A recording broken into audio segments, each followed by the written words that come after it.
everything seemed to stock out. I don't know what the team was doing, but it was clearly a mistake. In round 2, they had the same unfortunate event. Pity them. But luckily in round 3, they had 85 left of their stock in one, which was Dime, their high-tech product. This continued to round 4 and 5, where Dime had a significant amount.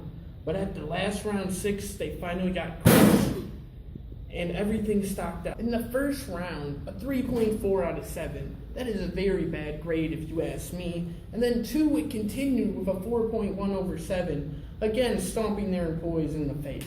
And in round 3, there was a 2.9 out of 14. I don't know what they did, but somehow it went a downfall. Must have been on something. In round 4, it was 3.9 out of 25, a slow increase, but still nothing up to good standards. In round 5, eventually, it was 9.25, something increasing. But in round 6, finally, they got to a 15.7 out of 25.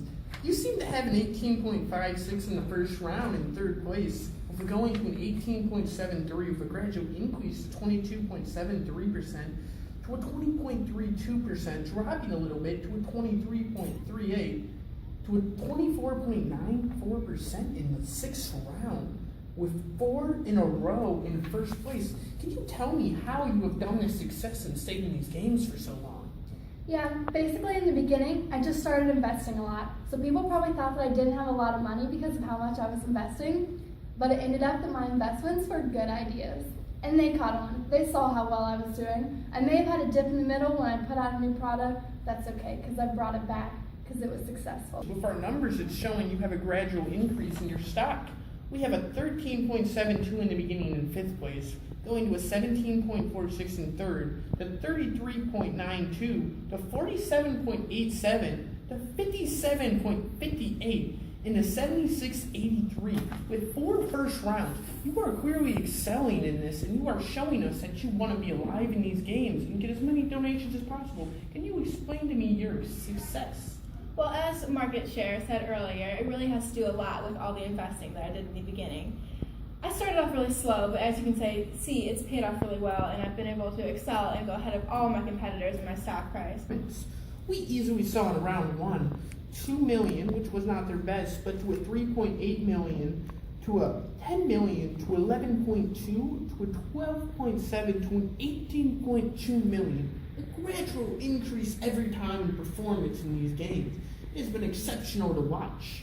Can you tell me why you have been so good in these games? You know, Caesar, I don't really like to brag, but I'm kind of a big deal right now because, as we see, we started out slow. That was part of the strategy. We invested a lot of money here, so we didn't have very much profit. As to where in the end rounds, you can see we're number 1, 18 million, huge profit. So we're kind of a big deal. And just off, can I say I'm a huge fan of yours? Love you. You're a great guy. All right. So the way we did this is we invested in TQM later in the rounds for when we had more money to invest. And this helped us out a lot and reduced our administration costs and then reduced our R&D cycle time, which made our products come out quicker. We also then started investing in our employees. So they were a little happier. They didn't have as many hours to work. They were happier. They had a gradual increase every round, increasing their customer awareness to get out to people and be noticed. It has been a very good pleasure to watch this and led to a lot of contributions. Can you tell me, customer awareness, how you've done this? You're just gonna have to hold it. Okay, well, Caesar, I'm going to talk a little bit about why my customer awareness is so good. Well, first off, I'll start by we always had a high promo budget. This led to people noticing where we were at in this game. Because, you know, you have to be where they can see you. And that's what we did. We put the money in and invested right every time and kept bumping it up until we were the top of the game. What we learned over this whole experience so far is it's best to work together and make sure everyone is on board with specific decisions. What she said. Also, we learned you need to focus on just one single market. Don't go after both in the beginning. Bad idea. As a team, we decided to invest early, and this paid off really well for us because we had a lot of flexibility in our decisions in the long run. And what to go by off that? By investing early, I mean get your automation up, get all your expenses down so your contribution margin is the right level so you can keep making those dollars.